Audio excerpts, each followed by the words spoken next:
Good morning dear student of class nursery. আজকে আমরা কি পড়ব? কয়েকটি ব্যঞ্জন বর্ণ পড়ব, ঠিক আছে?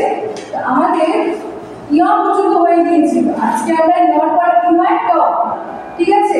টতে কি হয়? টবের জলে খোকা বসে, টবের জলে খোকা বসে। তারপরে টয়ের পর কি হবে? ঠ, ঠাকুর দাদা হিসাব কষে, ঠাকুর দাদা হিসাব কষে। তারপর ড ঢ ড, ডতে কি হবে?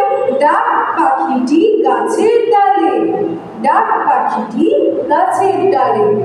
তারপরে ঢ, ঢোলক বাজায় নিখুঁত তালে, ঢোলক বাজায় নিখুঁত তালে। তাহলে ট ঠ ড ঢ এই চারটি ভালো করে বাড়িতে পড়বে এবং যেগুলো রয়েছে বাক্য এগুলো পড়বে। আচ্ছা, এরপর আমরা লেখা শিখবো। এটি কি? সর্বপ্রথম আমরা কি করলাম? ট দিয়ে। আচ্ছা, ট এরকম করে এইভাবে এইভাবে ট, ঠিক আছে?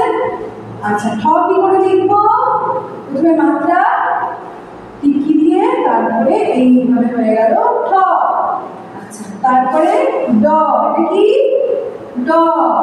আচ্ছা, এটা কি? এটা হলো ঢ, ঠিক আছে?